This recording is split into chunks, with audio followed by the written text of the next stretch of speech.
yeah, you've got the job and you've got a career and you're making money and you've got 2 cars and a big house and all that stuff. But if you're, you know, going home thinking dark thoughts, you know, and not talking about it and not sharing that with anybody and not finding balance or worth in your life, right? Or not taking time to be with your children because other things seem more important. You know, those are things that I think are worth talking about. I would describe it as an unconscious commitment to leave nothing unsaid that could get in the way of our connection and partnership and greatest love story. Like we're willing to risk it with this knowing on a level that is just so certain that whatever we're going through that's difficult or whatever we have to talk about that's difficult, if we'll just be brave enough to do that, we'll be closer and better for it. And it's almost as though we don't stop the conversation until we've gotten to a place that we're better.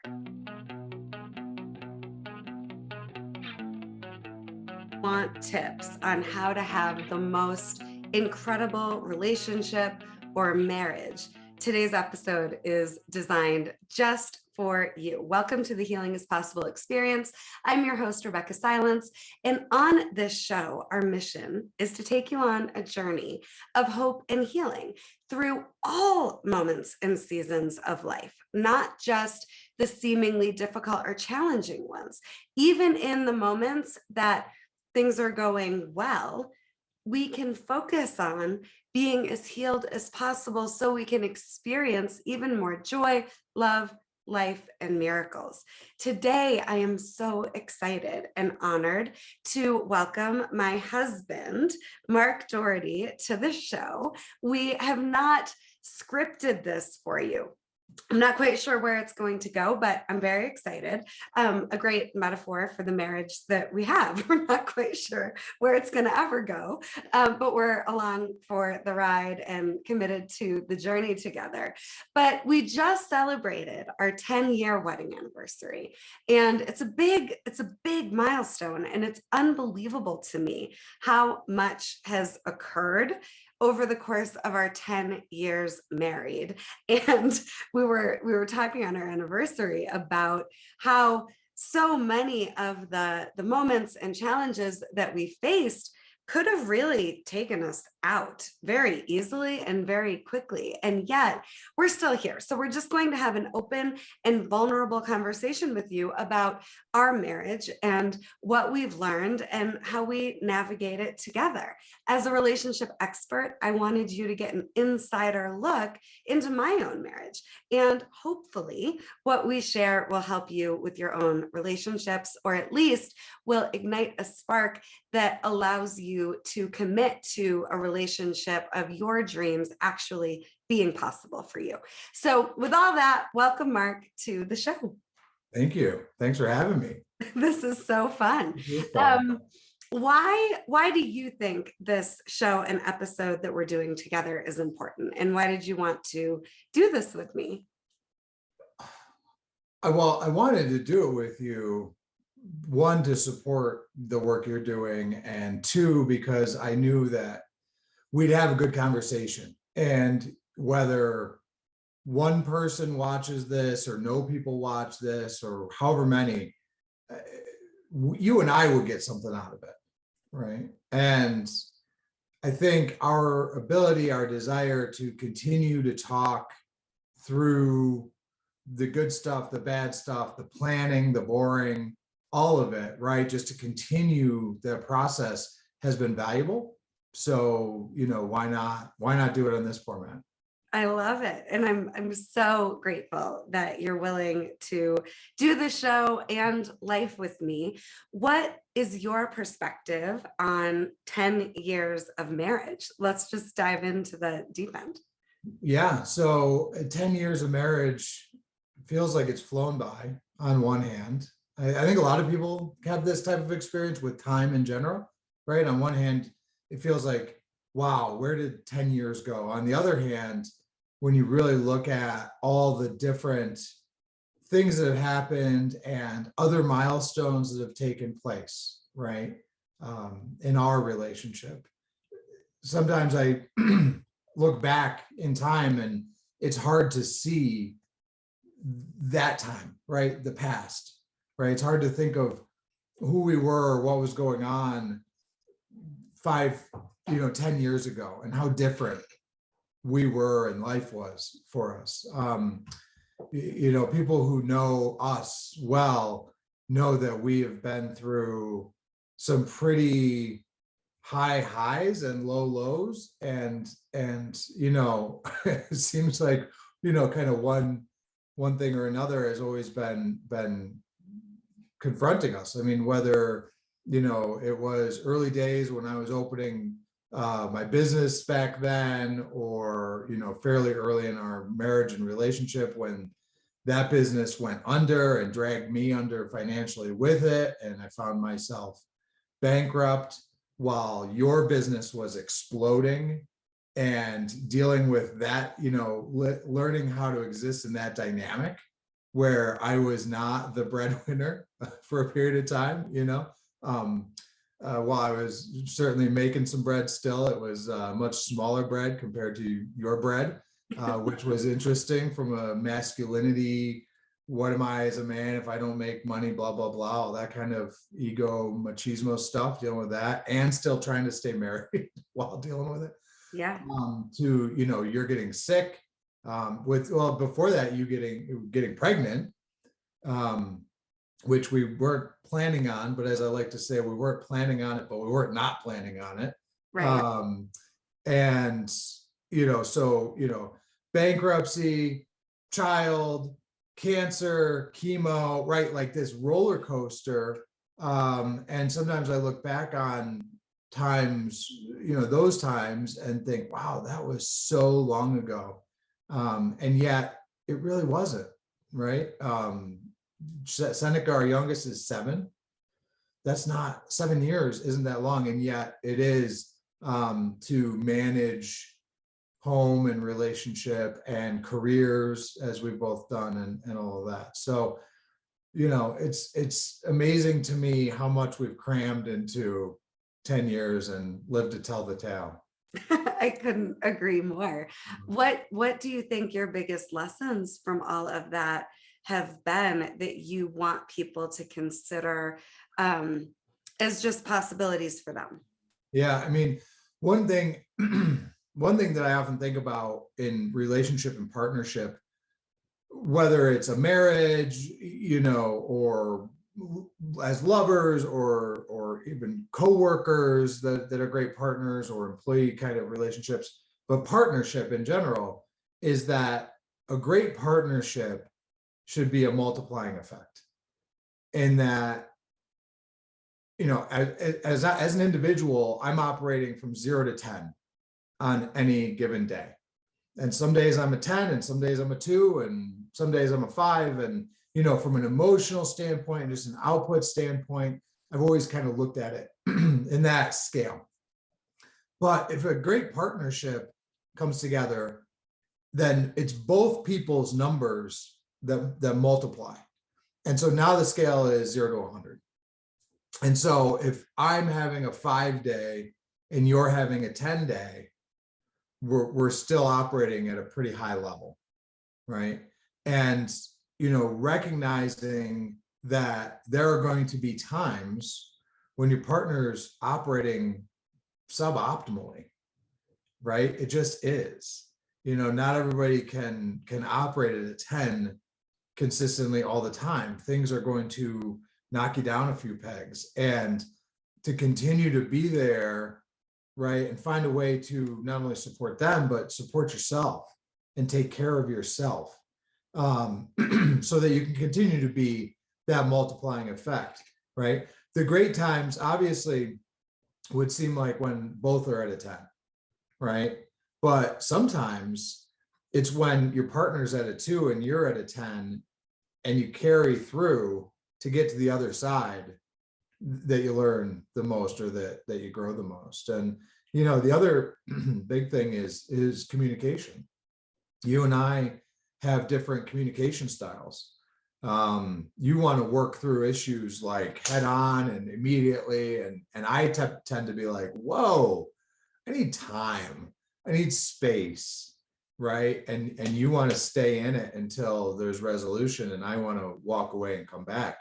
So, just learning to accept each other's communication styles, giving each other space if there's space needed, but also being willing to come back and finish conversations. I mean, I know a lot of men my age who, I'm 43 now. I definitely am, in that sort of middle-aged category at this point in time of my life. It's an interesting time, right? And to be, I guess, and I know a lot of men that will confide that they don't tell their wife everything, that there are certain things they're holding back because they don't want her to be upset or no or whatever, or they're in relationships that they're not happy. They're in love, but they're not happy. And, all of that's possible, I think. Mm-hmm. And why do you think that's important for people to hear or know? What do you want them to take from that? I don't know, because why be miserable? Life is short, right? I mean, for a long time, I've always held this belief, understanding, whatever you want to call it, just based on my own life experience, that I could step off the curb tomorrow, not see the bus coming, and that's that. Right. And as morbid as that sounds, I do try to get the most I can, or keep myself in a high enough vibration state, what have you, to get the most I can out of life, and to enjoy, the benefits that I have, that the universe has given me, right? Which so much of it revolves around, you, our children, my oldest Lucy, who's back in my life, and just being available at 100%, right? And so finding that balance of career, money, family, love, self-care, all that stuff, I think is really critical. And I think that for me, part of it is, when I was a kid, my father took his own life. And that's always interested me beyond the emotion of it, right? It's always interested me that it seems like men hit 40s, 50s, excuse me, 40s and 50s, and offing themselves becomes a real possibility.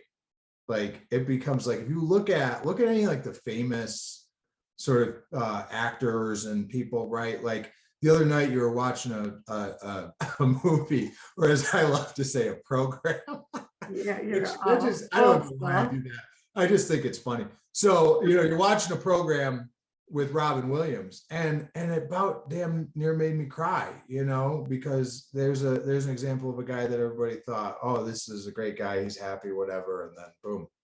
And so, it's that finding that balance, right, that I think is lacking, and I just think that it's important for, men, especially as they get older, right? And, everything is changing, and you've got the job, and you've got a career, and you're making money, and you've got 2 cars and a big house, and all that stuff. But if you're, going home thinking dark thoughts, and not talking about it, and not sharing that with anybody, and not finding balance or worth in your life, right? Or not taking time to be with your children because other things seem more important. Those are things that I think are worth talking about. Yeah, I do too. And I'm really proud of the way that we do respect each other's differences when it comes to communication, but we're always willing to have the hard conversations once we're both in a place where we're available for it. And I think we've gotten much better over the years at being respectful of the timing being really a win-win. And I think there's nothing off the table in our marriage, which I really appreciate. Like there's almost this, I would describe it as an unconscious commitment to leave nothing unsaid that could get in the way of our connection and partnership and greatest love story. Like we're willing to risk it with this knowing on a level that is just so certain that whatever we're going through that's difficult, or whatever we have to talk about that's difficult, if we'll just be brave enough to do that, we'll be closer and better for it. And it's almost as though we don't stop the conversation until we've gotten to a place that we're better as a couple and as individuals. And I think for me, that has been such an extraordinary gift to know that not only do I have a partner who's fully committed and maybe isn't going to show up the way I want, communicate the way I want, like on the time frame that I want or the way I would want, but in your own way, you show up. And I'll never forget this story. So whether you know us or not, now you've heard from Mark a lot of our early years in the marriage. I like to say we've had the advanced course. And it was a challenge for me too, with your business going under. That was our first challenge. We're both entrepreneurs. And I think that's one of the coolest things, obviously, about what we've created, at least to me. Like we respect each other's entrepreneurial spirit, and we're available for the risks that each other take, and we're there for each other through the ups and the downs. But I'll never forget, in a coaching session with my coach at the time, I was getting resentful about what's going on with the finances. And we had 3 mortgages because the business was personally guaranteed. So when the business went under, now we have 3 mortgages, and I'm working so hard and paying all the bills. And I remember just bitching to my coach and recognizing in a flash, I'm going to work this hard because I want to, not because I have to. Like this isn't a, now I have to work harder than I want to work moment. This is you're doing what you want to do. So why are you going to go into drama? Like this isn't what you'll be doing for the rest of your life. And I just remember how powerful that was. And I also just want to point out that I think that for you, I don't want to speak for you, but I think this is true, was one of your biggest fears. Like what's going to happen in my marriage if I, am temporarily belly up financially. And then for me, my biggest fear was to basically have no control over my health, my body. I wasn't sexy. I remember again crying to my coach on a coaching call, fast forward while I was sick, that like, I'm not sexy. I don't think he's ever going to want to have sex with me again. And my coach is saying, Rebecca, your job is to stay alive, not to be sexy right now. Like, just stay alive. Your hair will come back. You'll come back, And I think it's also so difficult in those hard moments to remember that they're temporary. And I think one of the things that we've done really well is to know there will be a beginning and a middle and an end to each season that we're in. Each chapter, each moment isn't going to last forever. And we just, again, I think somehow have found a way to know with certainty that there will be another side. And no matter what life throws at us or is happening in life, we'll get better as a result of it because that's what we choose. Yeah. I think it's been incredible. Yeah, I agree. I mean, it's a long game. Yeah, you love to say that. I love to say that, right? Don't be nearsighted. He's always telling me. Don't be nearsighted. It's a long game. And I guess part of why I love to say that is my own ego, because I think I'm really good at playing the long game. You are. But I also think there's validity to that, right? I mean, not only is it this idea that if you're measuring everything as a sprint, then the little things are going to totally derail any relationship, right? And when you're in a relationship, there's nowhere to run from your biggest fears when they crop up. My MO prior to getting married to you was in relationships always to just end them, get out, run, all that kind of thing. And a lot of it I've realized over time was because I'd start to get too close, too emotionally tied in, too vulnerable, and then, not want that, right? Like I'm gonna leave you before you can hurt me, that kind of pattern. Um, and then here we were married, and these things just started happening, right? And like we talked about, that sort of, okay, you're broke, everything's gone under, you got the third mortgage because that was the only way to keep the bank from taking the house and all that kind of thing. um and how do you deal with that? It's not, because it's not only how do you deal with that in the relationship, it's how are you dealing with that as an individual, and what are you making these things mean about yourself, right? What am I making it mean that I failed, right? What am I making that mean as, from a masculine point of view? Is it that, men make money and men support and men are the breadwinners, and all these kinds of things that maybe have been developed in my psyche over time. And how is that impacting the way I come home when, I remember going through a period when that was all going on, where I was working for a buddy of mine, and God bless him that he was willing to give me a job, but I was back in the kitchen cooking because I needed money. I needed to do something. I needed to help contribute, and that was easy and quick. And thank God my buddy who owned a restaurant there was like, hey, no problem, dude. I got you. And I had that, but I remember coming home from that, resentful that I was back in that position, and that you were just blowing up and busy and crazy schedule and crazy success, and I wasn't experiencing that. So but going through it together is really interesting, right? And then first child together being born, finding out you're pregnant, right? And again, how do you show up when the chips are down? How do you show up when everything is great, the most wonderful things in the world are happening, right? That's and then even during the boring times, right? Sometimes it's just 9 to 5 working, taking kids to school, kind of boring shit, right? Like middle-aged life in suburbia, and it's not that exciting. And how do you keep it exciting, right? So there's all these facets that I think you either get good at or things fall apart. But if things are falling apart and you want to fix them, you can.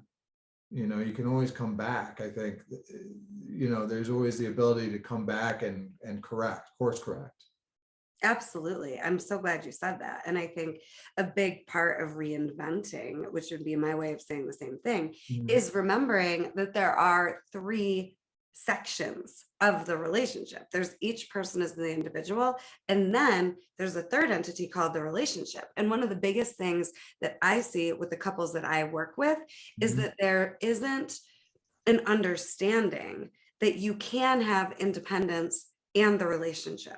It feels very much a societal norm that you have to choose. You can be independent or you can have your relationship. And I think we've done a really great job of making sure that each of us take responsibility for our independent, individual life, dreams, vision, experience, and we support each other's, whether we agree or not, because there have definitely been times where some of my choices, you couldn't quite see the vision yet. Same Right. with you, and I couldn't quite understand the vision yet. But at the end of the day, we never have wanted each other to not be free or to feel free. So we've supported each other's independence and individuality. And then together we co-create the relationship, which is where I think your point about, the relationship creates a multiplying effect comes into play. But I think all 3 are important. And when we have neglected ourselves individually or neglected our attention to nurturing the relationship, that's when we've gotten in trouble. And the course correction is essential if we're going to make it through. Yeah. I think also just being honest about yourself personally, like you said, the 3 different parts, right? The 2 partners and the relationship as 3 individual entities.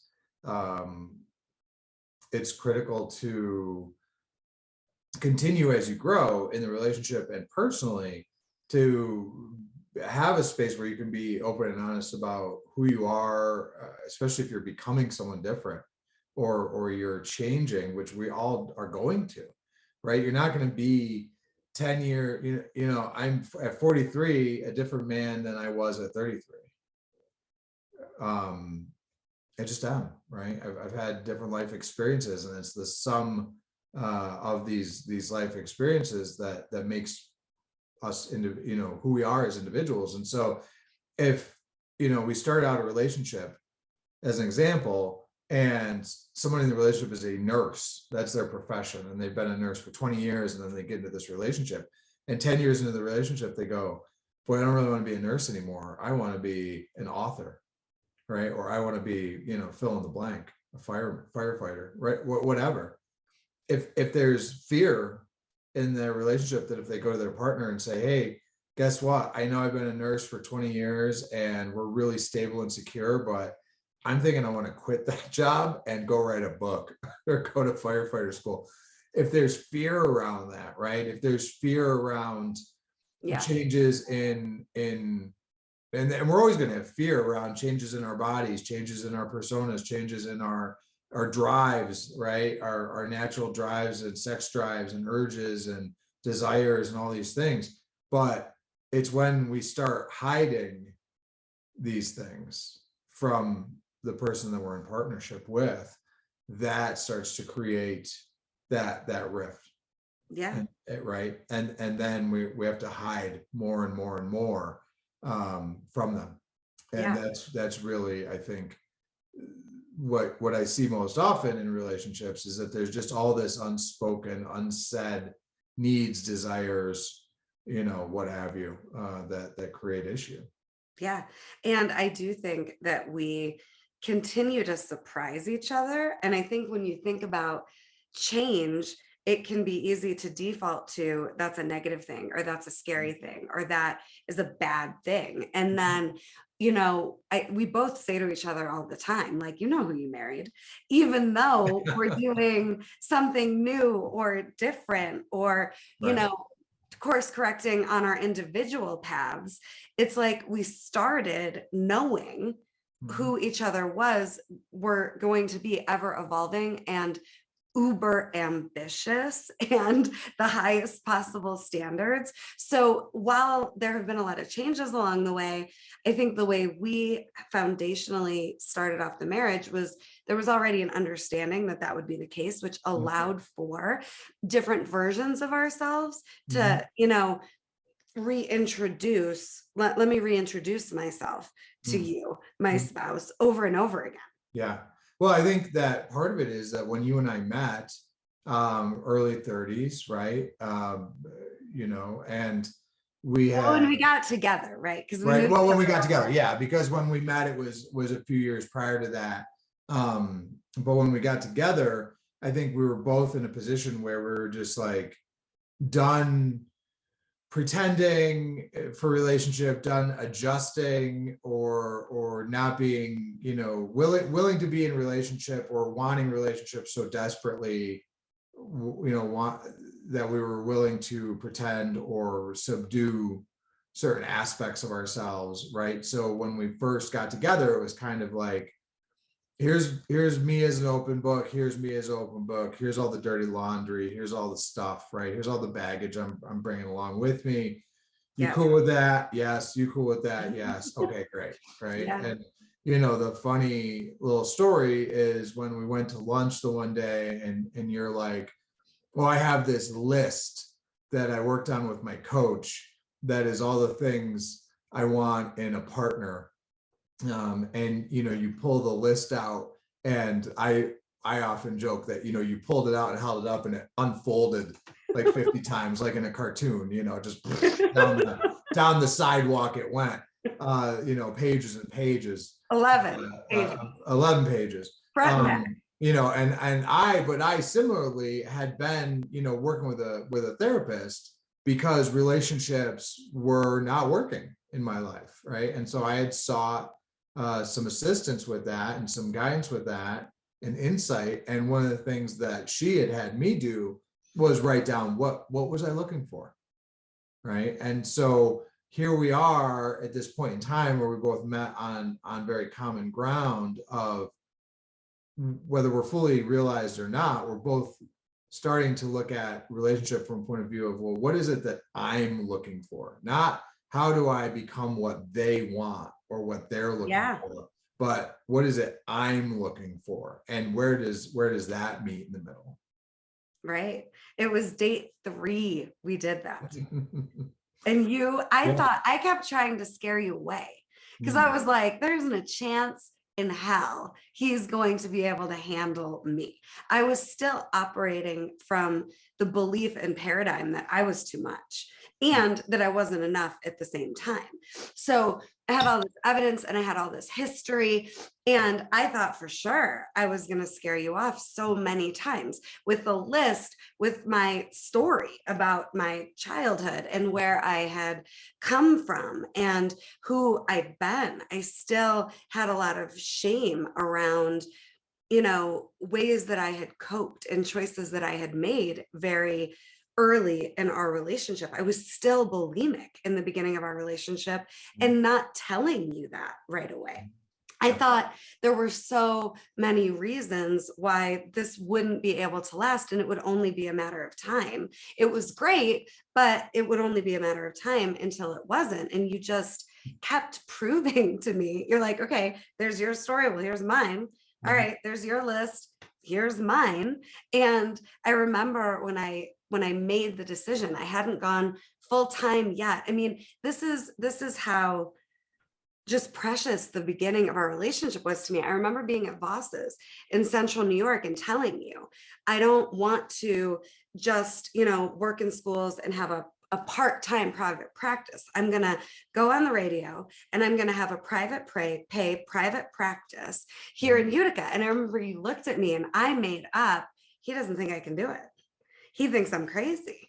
And, I think this is another difference between us. You're very, like, in my opinion, left brain analytical, and I'm very right brain creative dreamer. And, looking back, I think you were just looking at, well, wait a minute, how exactly is this going to work? There's nothing like this in the community right now. So, right. And then my brain is like, see, I'm rejected again. I'm not supported again. Let me see what can happen. But, I remember it was right after that conversation that I recognized, if I don't get my eating disorder under control, if I don't get my life together where I'm living what I would need to be living, being who I would need to be for people to actually follow me. If I'm going to be in integrity, I can't do this. So I remember having the conversation with you. I want to, leave the safe job with the consistent paycheck and the benefits and start my own venture here. And you had just started your aquaponic farm. Mm-hmm. And then I'm realizing, oh my God, I'm like secretly bulimic and he doesn't know. I just all at that same time remember like being brave and just deciding that I would rather know that I put it out there and see how you handled it and give you that opportunity to be with me and my truth, and then me getting the opportunity to be with your truth in the face of my truth. And I feel like that's what we've been doing ever since. Like, I'm not gonna leave my truth unsaid in shame and secrecy. I'm gonna risk putting it out there and trust that you can handle it and our relationship can handle it and I can handle your reaction. Yeah. Well, I think it's an interesting story because part of what I tend to look at is like, if I'm in a sort of, conversation or transaction in a partnership, and I'm triggered by the person's response, like if I'm in a business partnership even, right, or anything, and I'm saying something that's somewhat benign, right? I'm not coming in the conversation saying I'm leaving you, this is over. I'm saying, hey, I'm going to take a different tack with my career. I'm going to move into this other area. It's somewhat benign, right? It's not, I'm leaving you, this is over, right. And so if I'm triggered by someone's response to that, where am I out of integrity? Am I fully in integrity with my decision, with how and in partnership, I'm making a decision, right? I make a decision to, last year I made a decision to quit my job, and talk about safety and comfort and all of that. I left an executive position with a company that actually is why we moved to Colorado. But it was breaking my soul. It was killing me. It was becoming very dark. And I told you that, and you said, do whatever you need to do. Right. But I was in integrity with that decision. Right. I wasn't hiding, right? I wasn't hiding that secretly I'd been up to some bullshit and scamming them or something, and that's why I was leaving, right? Because, in my early 20s, when I was up to all manner of shenanigans, I would leave jobs because I was afraid they were going to fire me, right? So I wasn't in integrity when I was making those decisions. In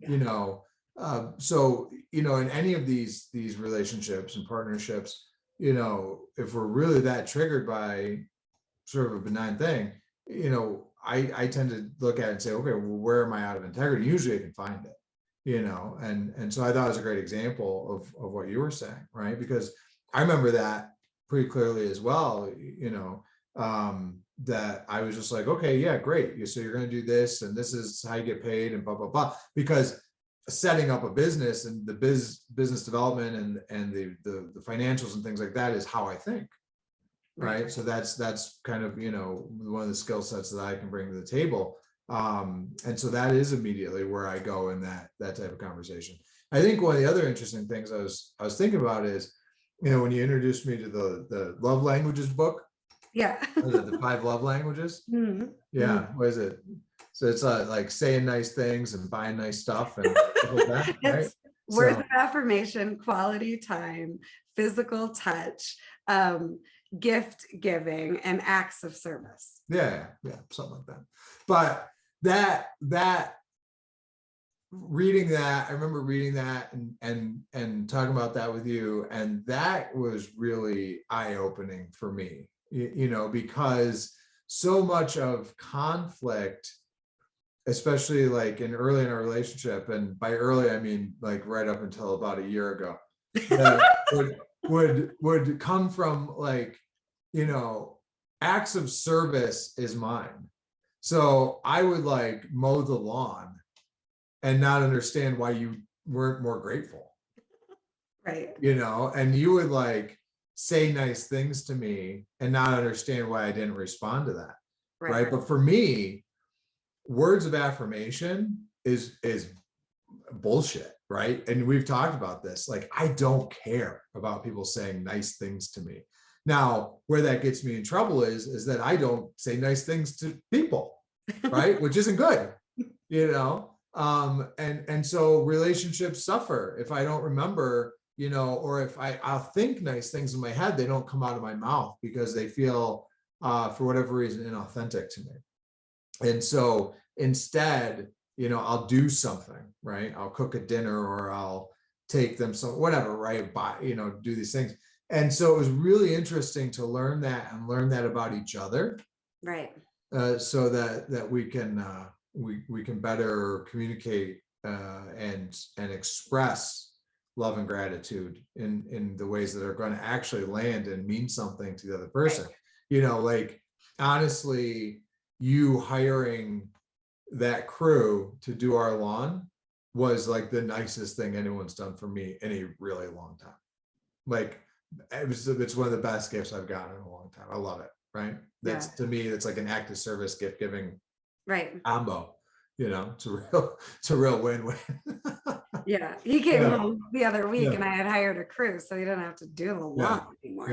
But I think what's really important about this conversation is my number one love language is your bottom, and your number one love language is my bottom. Like, I can't even remember acts of service, because to me, that one gets weird based on my history, and I obviously know and respect that words don't mean that much to you, but they do mean a lot to me. So I think that we've done a really good job of not only understanding what each other's love languages are, but also getting to the place where we're authentically wanting to pay attention to that. And I think this is a good segue into a big thing that I wanted to talk about with you, which was just this idea that you can have a different experience of the family you create, of the marriage you create, than what you saw growing up.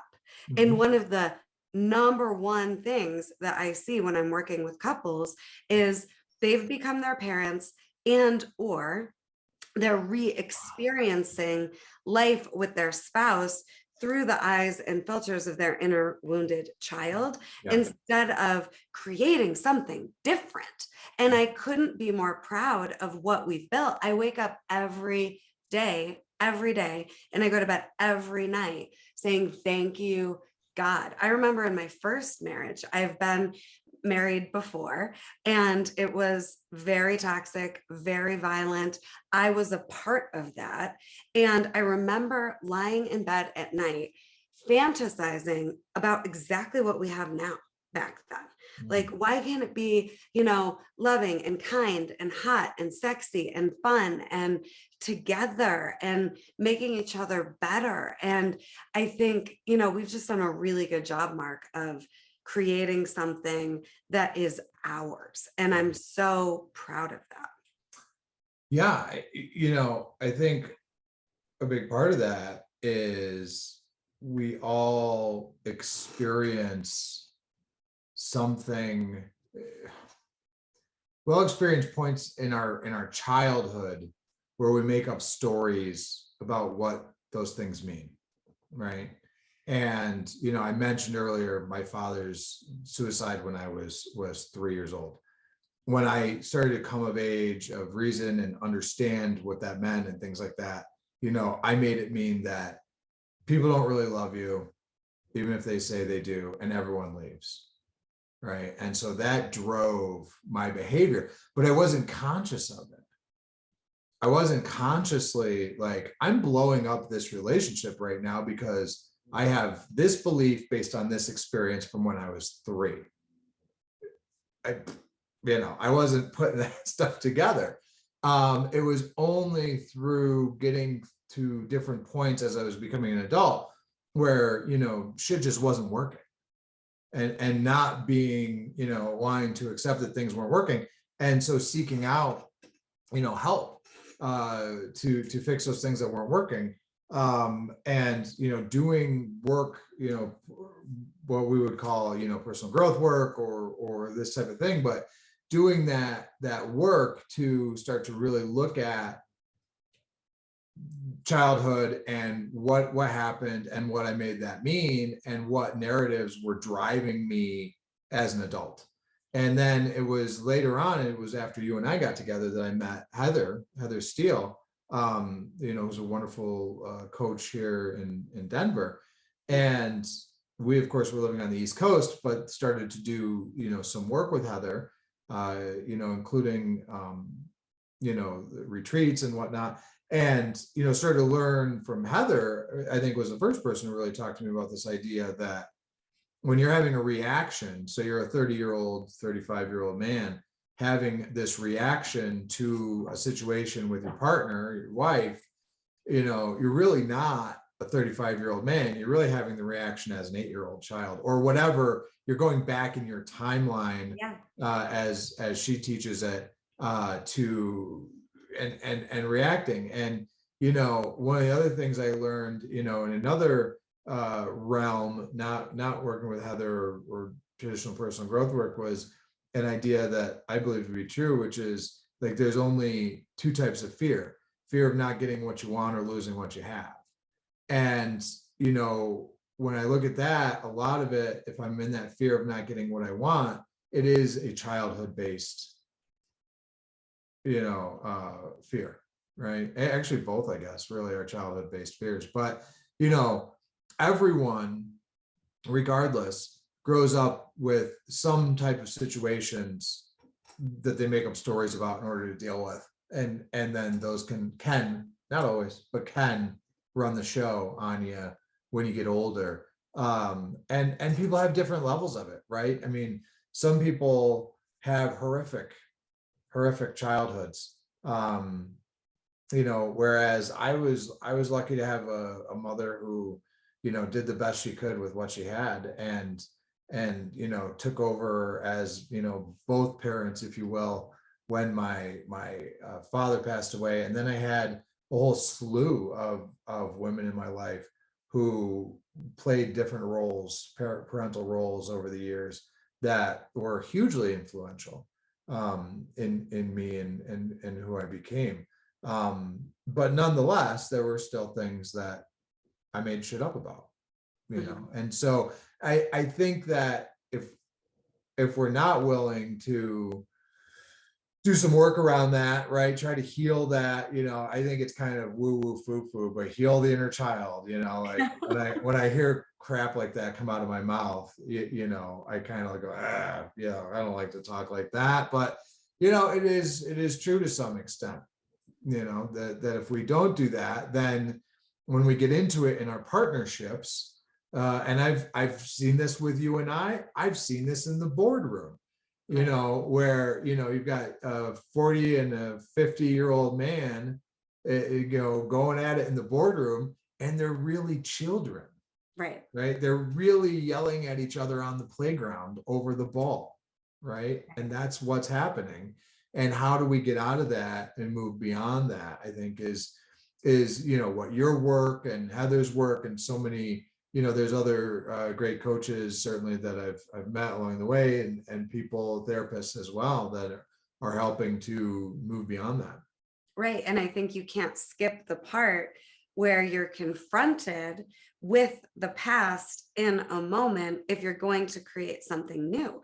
And it's not a dig on our parents in a negative way when I'm suggesting you can create whatever the hell you want with your spouse, with your partner, with the family you're creating. It doesn't have to be the past on repeat. It's not that your parents did anything wrong. It's just you can lead in designing whatever you want, but the patterns repeat, the lessons repeat, the wounds get reactivated over and over and over again until and unless you move through them.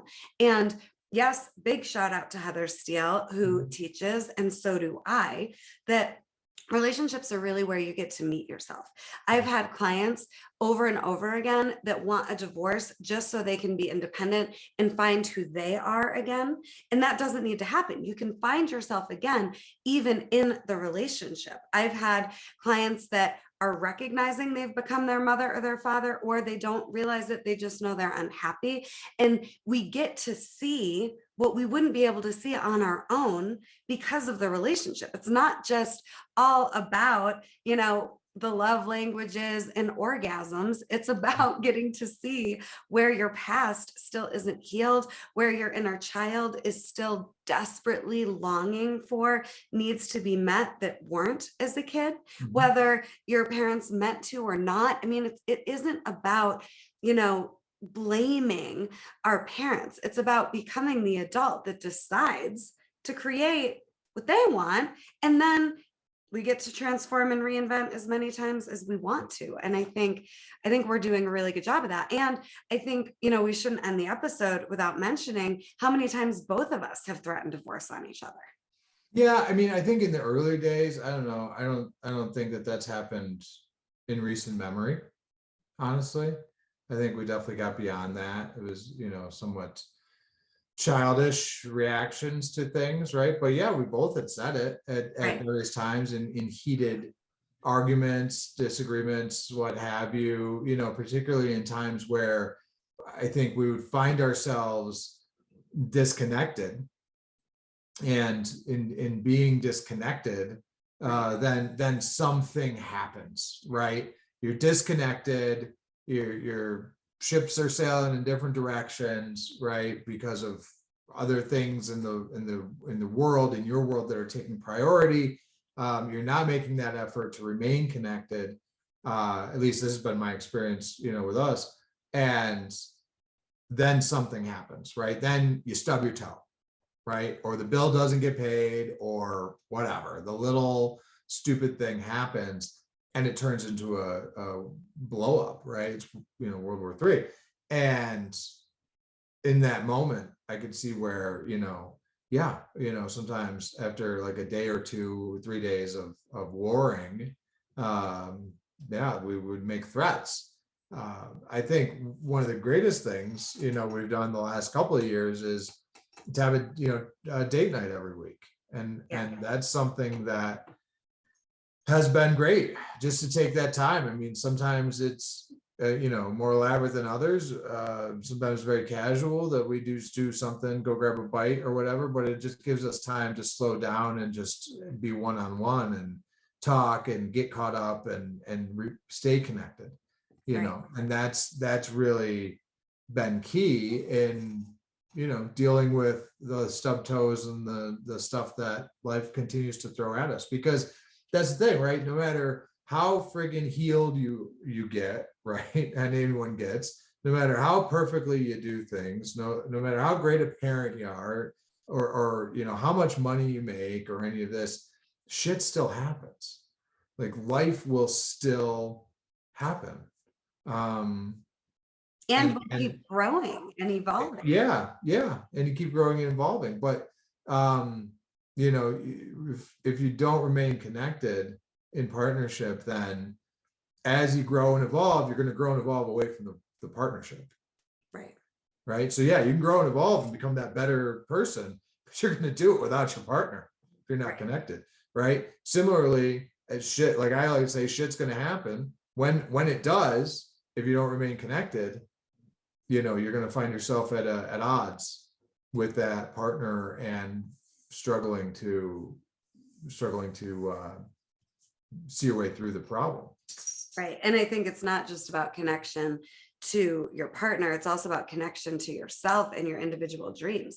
Disconnection can happen around your own vision for your life as well. And then it's easy to get resentful or blame your partner. And it's really you. I mean, over and over again, I coach people that lost themselves in their marriages, and it's not their spouse's fault. And then the good news is you can always come back together. I think us having our weekly dates and our kind of Sunday check-ins are critical, and we do it separately. So Sundays, we look at the week ahead. What are the logistics? What are the bases that need to be covered? And just how are we doing? Like, how happy are we? How connected are we? Anything that we need to fine tune, tweak? We every single week, we have that conversation on Sunday, typically. And then we have a separate date night. And I think those two things and sex, those three things are really, really important and keep us very close. And I agree. I mean, it's been years since either one of us have threatened divorce, but it was an option for a while to kind of threaten. And I think the bigger commitment has always been to each other. And so I also want to talk about that, like the little agreements. This is something else Heather taught me with, particularly with you, or taught me was, she said to me one day, he's always keeping the bigger agreements. So if he's home late and he didn't call you, but he's bringing home dinner, like, who cares? Like, the bigger agreement has always been, I think, the priority, but it's easy to get lost in the, as you would say, minutia, and not remember that, we are on the same page. We are independently thriving and supporting each other in that. And then together we get to grow, reinvent, grow, reinvent, grow, reinvent. And we both want that. So just hopefully, if you're watching, you're taking something from this conversation that you can begin to apply to your own life, or at the very least, you can see that you can create your own kind of tried and true recipe for your dream come true love story. And I am so grateful that I am living my dream come true love story every day, and it only gets better. And I'm so thankful for that. And I'm so thankful for what we've created. I'm so grateful Lucy's in our life now. Do you want to share anything about that? You mentioned Lucy earlier.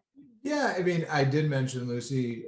So Lucy is my oldest child, who I gave up for adoption when I was 22 years old. I was in a relationship and neither of us were capable of successfully parenting, and I'll leave it at that. But made that decision, very difficult decision, that dealt with over many, many years, and then had the opportunity to register for online services that reconnect adopted children with the birth parents, or provide that platform when the child turns 18.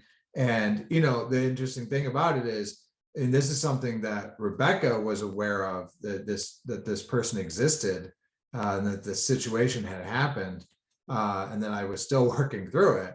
Rebeccah was aware of that, on day one, I think, really, of our relationship, because I had already been working on my emotions and my feelings and my beingness around that, for around Lucy, and the adoption stuff, for years before Rebeccah and I got together. And then, so it was very front and center. And I was always very clear that, like, hey, if I get the opportunity to meet this person again and have them in my life, that's something I want. And so I think it was really important, whether Lucy was ever going to come back or not, because it was such a huge piece of me, the story, the reality of that situation was such a huge piece. It was really critical for me to be just forthright, like I said, from day one, which I was. And then even with Madison, my stepdaughter, right away we explained to Maddie that, hey, I had a child, and maybe one day we'll get to meet them. We don't know. But Maddie always knew, right? Seneca, our youngest, when she started to come to an age where you could have a conversation like that with a child on their level, we would start to have those conversations. And then in April 2020, right as the pandemic was becoming a real shit show, I was home one night. Everybody was in bed already. I was up late, as I can be sometimes, and I decided to check my Gmail for no apparent reason, and there was an email in there through one of these services that I had signed up for. And now, over the last couple of years, I've had the opportunity to get to know Lucy, my oldest child, bring them into our lives. Rebeccah and Maddie and Seneca have just been totally open, and it's not without turbulence, right? Figuring out how do we integrate these worlds, but I think that the biggest thing has been that just my wife and my other two children were completely aware. This wasn't a hidden, right, a hidden portion of my life. It's very open, not only about the fact that this other child existed, but my desire that they be back in my life. And then, the universe saw fit to make that happen when it did. And, I'm super grateful, and it's pretty amazing to have them back. And they were visiting us a couple of weeks ago, and we rented a big old family truckster and drove all around Colorado, and had all the kids and everybody, and the whole family. It was amazing. It's amazing to be supported, right? It's amazing to be supported by you in all the crazy stuff I get up to, So yeah, it's awesome. I'm so grateful, and thank you for having this conversation. What final thoughts do you have for anyone watching? I'm not sure. I'll just that I think that if we're willing to do the work on ourselves, it makes the work of the relationship a lot easier. And again, whether that's marriage, dating, or work relationships, or any type of relationship, it starts with the work on ourselves and then becomes the work of the relationship. You can really have something, even if you don't have an example from growing up. And I think that's part of the problem too, is a lot of people just don't have an example of what healthy relationships look like, per se, or healthy masculinity or healthy femininity, or what have you. Even if you don't have those examples, you can still find a way to create it for yourself. Absolutely. And I just want everyone to know that healing is possible when it comes to any and every relationship. If you're willing to 100% commit to being your best, and that's always enough. And I appreciate all of you for watching. Mark, I love you so much. You I are love just you. my biggest dream come true in this I family love you. and our kids. I'm so proud of what we built, and I can't wait to see where we continue to go together. Thank you for being here. Do me a favor for your homework assignment. Please write out what it is that you want most for yourself when it comes to relationships. And then be brave enough to share that with your partner or your coach, therapist, mentor. If I can help, if you want to work with me for 2 days to reinvent, to get more profoundly connected than you can even imagine, reach right out. But write out what you want. It's the beginning of creating it. Thanks again, everyone. Healing is possible, and not just in general, for you, for me, and for all of us. See you soon.